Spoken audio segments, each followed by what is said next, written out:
Welcome to the September the 29th, 1992 taping of It Happened in Grand Prairie, as we bring you the history of Grand Prairie, Texas in segments.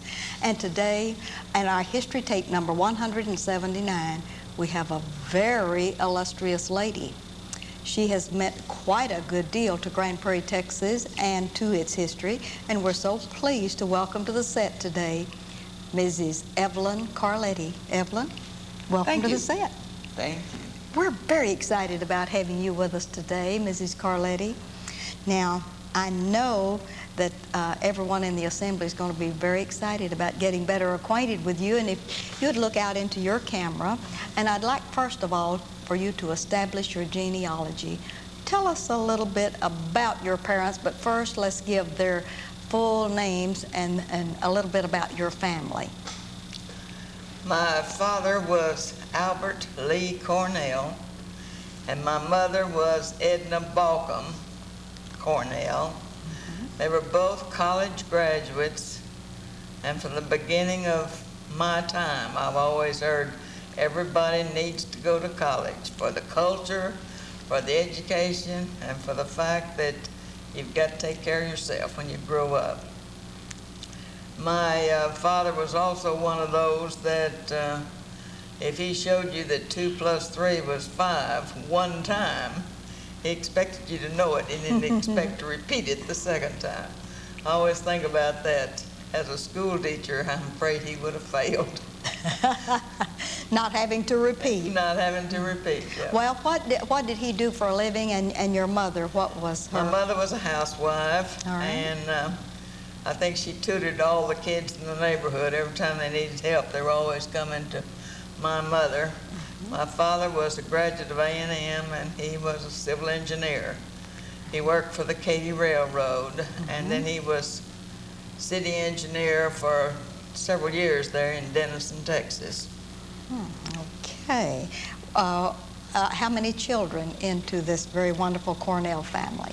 We had 4 children, 2 girls and 2 boys. Start with the older, and let's give names and I'm something. the oldest, and my sister is second to me. And All right, that's give Frances. her name. She's Frances Cornell Willis. All right, where does she live? She lives in Denison, Texas. All right. She's still running the whole school system in Denison. She has a PhD in her studies. My older brother is a retired Navy pilot, and he's living in Mesa, Arizona right now. And his name? His name is Leland Balcom Cornell. All right. He is married and has 3 children. My baby brother is in real estate part-time, and he lives in Tyler, Texas. And his name? And his name is John Cornell. Okay, that sounds like a wonderful family. Were all 4 children born in Denison, Texas? All were born in Denison, Texas. Okay, that's up near the Red River, am I right? Right there at the base of the Red River. All right, and being born in Denison, Texas, about the time of the Eisenhower reign, you knew where the old Eisenhower home was in the Denison area. And they're keeping it up, and it's becoming quite a tourist attraction now. All right, now growing up in Denison, Texas, your father was a very important and a very learned man, and apparently you were encouraged in your studies. Tell us about the schools you attended in Denison. Went to Peabody Grade School, and then I went to Denison High School. And math was always my favorite subject, and of course we had a lot of UIL. I participated in the spelling and essay writing and arithmetic when I was down in the grades. We always went to the UIL meets. Big deal. All right. Now, any favorite teachers in the elementary grades before you got to Denison High? Any mentors, someone? No, I liked them all. I had 1 or 2 arithmetic teachers. One of them was the grandmother of one of our students. She was the best arithmetic teacher I ever had. And I had a good music teacher. And we had what we called music memory. We learned pieces, classical pieces, the people who wrote them, and the operas, and a little something about the operas. And I think the music appreciation that I got in the grade school has sustained me all through my life. I had one writing teacher in the 4th grade, Palma Method Writing. Oh, yes. She was a strict, stern teacher, but I learned to write, and I still like to write. And you did your ovals and push-pulls? I did my ovals and push-pulls, and I did them with my right hand. Do you think the boys and girls today would even know what we were talking about in ovals and push-pulls, and how many miles we wrote those ovals and push-pulls? No, but think how long we drilled on them to get the letters. I think most of us that went through that are good writers. Yes. At least we make our writing legible. All right, and then we go on to Denison High School, and what all did you excel in there? Well, I took all the Latin I could, since my mother was a Latin major. Took all the math that they had to offer. We had 2 real stern, strict senior teachers, one in English and one in history, but I always liked them. I liked all of my teachers. My Latin teacher, I know, was the father of one of our classmates. But I liked all my teachers, but I didn't like just one in particular above all the others. That's good. That's very commendable. Were you into any of the sports, or were the girls into sports? Tell us what you did into that. Well, of course, we all took PE, so I played tennis outside of school, and I played a lot of volleyball, played some basketball. That was not my favorite sport. Did a lot of walking, and we certainly liked to dance. Okay. We had some real, the beginning of what we call these proms and sock hops. We didn't call them sock hop, but we danced in the gym. Okay. And what year did you graduate from Denison High? 1933. That's a good year. All right, and from 1933, what happened to Evelyn Carletti then? I went right across the river to Durant, Southeastern State College. Then I went 1 year to OU, and then I started teaching in Oklahoma. All right. Where was your first teaching job? What little school? Haleyville, Oklahoma. Haleyville, Oklahoma. And you taught math? I taught math. I teach Latin. 1 year, too, while I was up there. All right. And then from Haleyville, where did you go? Went to McAllister. All right. I married in between, and then I got to teach in McAllister as a married person. All right. Now, we're on to a little clue here. All right. Tell us about this marriage. Where did you meet, and who is this new young man in your life? Andrew Carletti was manager of a lumber yard there in McAllister. I met him on a blind date, and that was about the time everybody was going to war. And we married, and he had to go to war. He had to go to the Army in about 7 months after we married. All right. And he served overseas? He served, no, he never did serve overseas. He stayed in the States. All right. And then when he came back from when he was discharged, then he had to go to work, or he thought he did, for the naval storage thing that they had just built in McAllister. Keep him with the service. All right. And continue on with your life? Well, as usual, after I married and we got, after Andy got home from the service, then I started my family. I had 2 girls, and I started teaching school when Kay was about 4 years old. All right, now let's name these wonderful daughters of yours. My older child is Kay. All right. Anita Kay Carletti. And then Christy came along 6 years later. All righty. And I taught school in between. And then right after Christy was born, I went back to teaching. And soon after that, my husband died. All right, and that's in the magic year of 1953 that he was deceased. Okay, tell us a little bit about Kay. Where is Kay now? Does she have any children? That makes you a grandmother. I need to know all of this good stuff. Kay is living in San Antonio and she's a systems analyst for the USAA. And her name now? Is Kay Ruckman. All right. And she plays a lot of tennis, and she's, of course, real happy with her job. She's the mother of 2 girls. All right. And their names are Heather and Summer. What's Heather and Summer Heather doing? will graduate from A&M this year. And Summer she's just a sophomore in college. Where Both is she girls, going? She's in Tyler Junior College. Okay. She's going to a 4-year school next year. All right. Now, your second daughter. My second daughter, Christy, lives in Austin.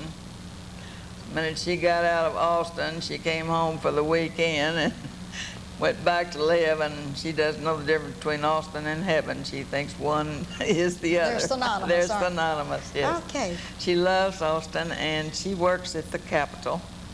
She helps start the women with the training in the computer. What brought Evelyn Carletti to Grand Prairie, Texas? Well, I had become a widow in '53, and I went off to school, came down back to Texas, went over here to Denton, and I had the intention of going to North Texas. But I had these 2 small children, and I couldn't get a place for them to stay when I enrolled. So I went over to TWU, and within a few hours, I had a place for us to live. I was enrolled in my master's degree, and so I went over there 3 summers. And after that, I thought, well, this was the place that I wanted to live. And then I could get both girls educated with the colleges we had around here. So that's when I decided to move. All right. And you came to Grand Prairie, Texas? I came to Grand Prairie, and that's, when I was over there in Denton, I had several people from West Texas that came looking for a math teacher. And several people said, oh, go to Arlington. Go to Fort Worth, and one person said, well, it's my understanding that Grand Prairie, the superintendent over there, said they had the best school system ever. So I talked with people around, and I talked with a man from way out in West Texas, and I decided I didn't want to live in West Texas. And my brother called Carlisle Smith, and Carlisle said, Grand Prairie has the best school system in the state, so I came to talk to Mr. Chambers, and that's where I got my job, and I've been happy ever since that I made that decision. All righty. And coming to Grand Prairie, Texas, and Superintendent Chambers assigned you to what campus? Right at first, before I ever started teaching, I was going to be in a middle school, and I told him I'd never taught middle school.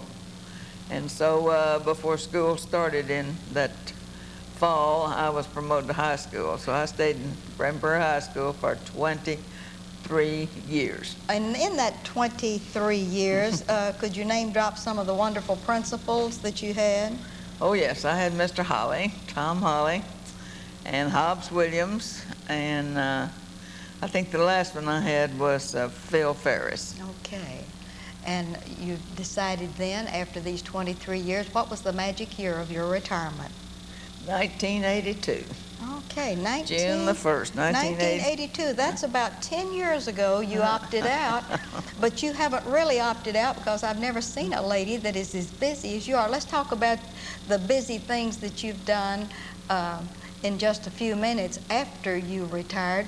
But while you were at Grand Prairie High School, is there any outstanding thing that happened to you in your math? Did you have any teachers that worked with you particularly, or students that after they left there they excelled because you were a good mentor?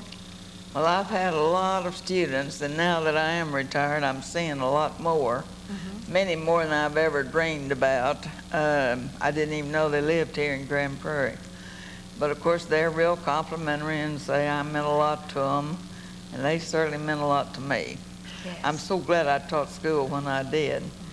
I've had several that have gone on and have really become well known for their, well, I won't say just the math ability, for their engineering qualifications. And I have one student, and she just called me recently, that when I first started teaching school in Oklahoma, she used me as her model, and she went to school and got her degree in mathematics, and then finally got her master's. And she's taught 20 some odd years out in New Mexico. And she called me recently saying that she has retired. She got to retire a little earlier than some of us do. And but she has used me as her role model. She's taught math all through the years. She's traveling as much as she can, and her recreation is golf. I used to play more tennis than I've ever played golf. So I'm real proud of her, and the fact is I hear from her every Christmas and have all through the years. Some of my students, like some of them that I've seen recently, have been out of school since their 60s. I was visiting up in the Mormon country, and somebody yelled out my name and turned around, and it was one of the first students that I'd ever had. Martha Nell Vernon recognized me. Yes. And I thought that was great. I hadn't seen her since when she graduated way back there. And I learned that she lives in San Antonio, and her situation is similar to my daughter's. And some of the young men that I've had that have gone on, like I've heard from one, and he's in New York City, debating whether to get his PhD or branch out with the master's that he already has. So I'm real proud of them. They want me to know that they have done well, and I'm happy to know that they have. Of course, I knew they would, but they're proud of themselves, and I'm proud for them. And that you've had a part in all of that. I had a small part in it. That's the big thing. Oh, that is really exciting. All right, now, the Evelyn Carletti, we've had you with the hat on as a parent, as a student. Now let's talk about the retired Evelyn Carletti. What's Evelyn Carletti been doing since 1982? Been traveling as much as I can. All right. I have been to Europe. I've been to Alaska. Been to Japan. I've been on about 4 cruises. I think I've made every state in the 50 states. I have been to Hawaii just once, but I'd like to go back. And I've been to Nassau at least twice. I love every bit that I have seen, and I still think the United States has as much to offer as any country anywhere. Oh, that's We've got everything. We've got the climate, we've got the sights, and so I've about decided that instead of trying to travel all over out of the United States, I'll stick around here and see what all I can learn about here. All right, and in coming to Grand Prairie, Texas, when you mention Carlisle Smith's name, Carlisle, I think, and Ouida attend the St. Andrew's Episcopal. Is that Carlisle Senior, helped organize that church, yes.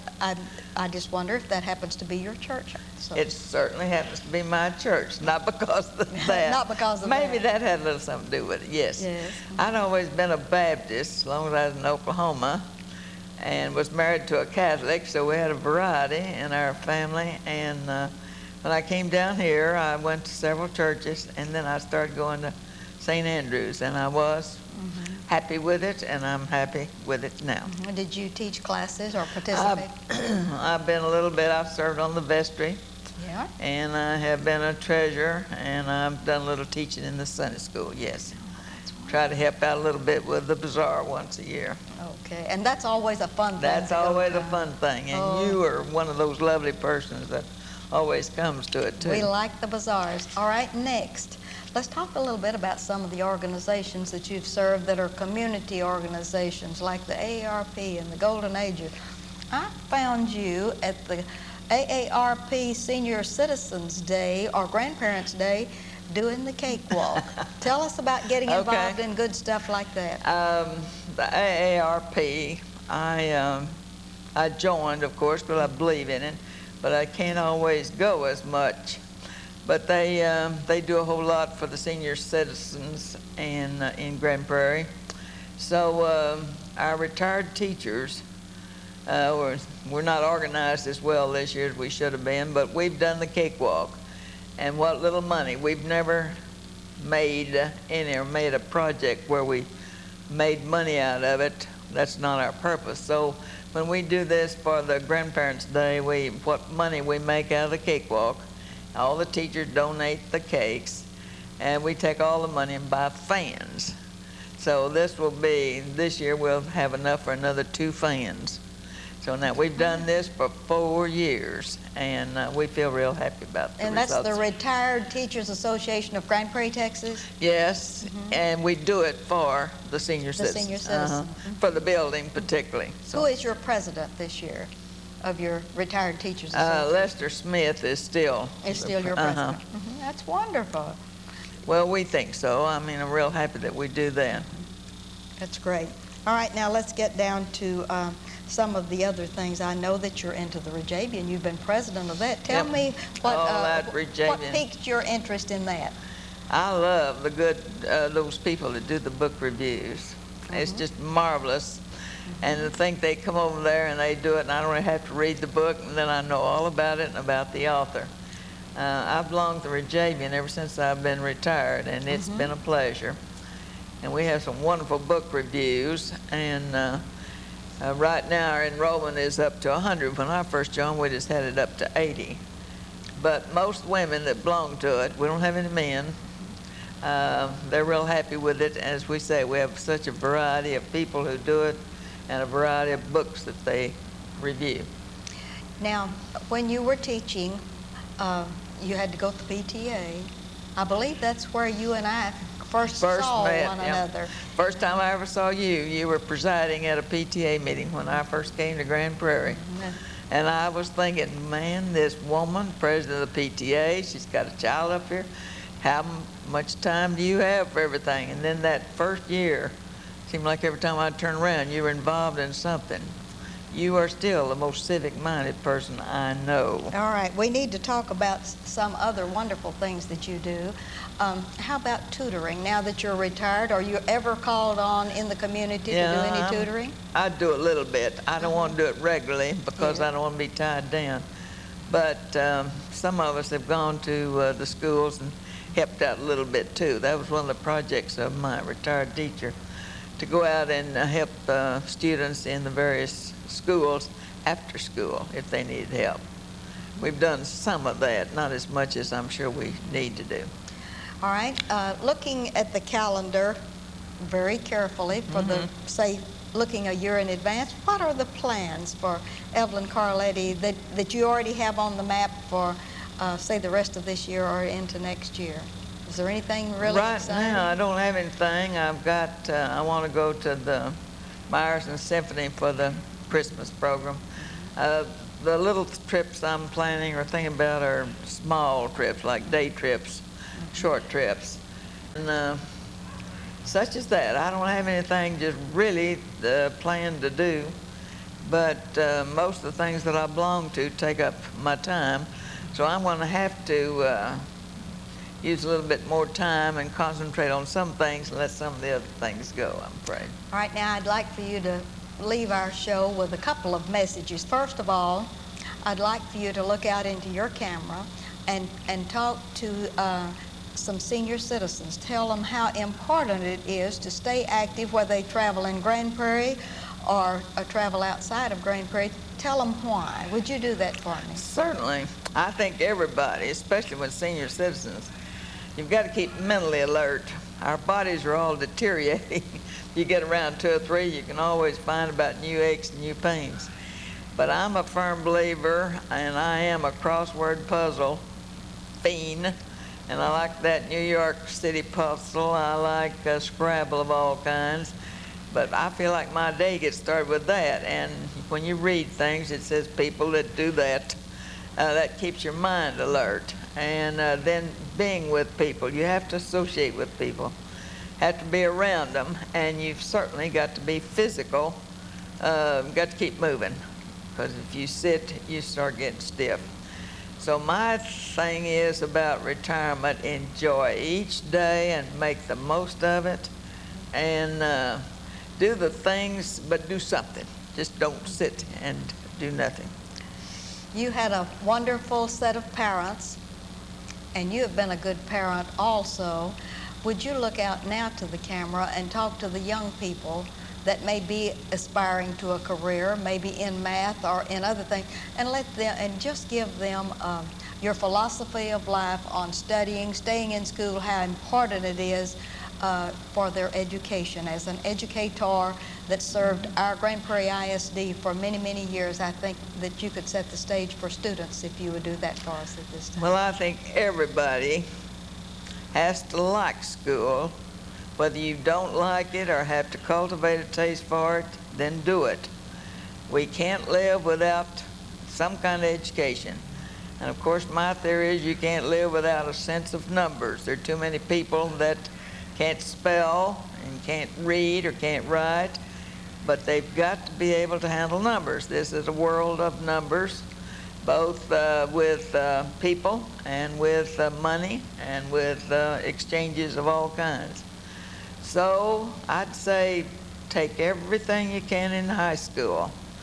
Get acquainted with all the different subjects. I have found that the more you learn about any subject, you'll always find a place to use it.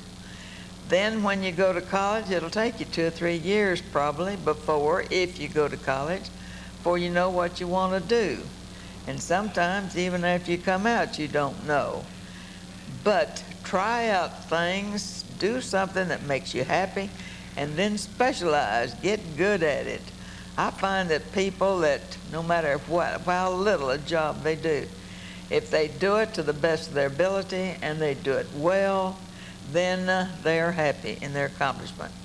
So the individual, now this drive to get people to do things, part of it has to come from within. And of course, your environment, you've got to be competitive with that. But my theory is everything you learn, you'll never regret having learned it, especially if it's the good things that you've learned. Even the bad things that you've learned, you learn to profit from that. But never reach the stage where you can't learn something new. I think that's when the body becomes dead, when you get to the stage where you can't learn anymore. Evelyn Carletti, you have just been profound. You have been wonderful. I want to thank you for sharing your life with us. And, Thank you. And this is Ruthie Jackson reminding you that history is as we live and do. Thank you. Pleasure. If you'll just be with me for just a All minute right. while they run our trick.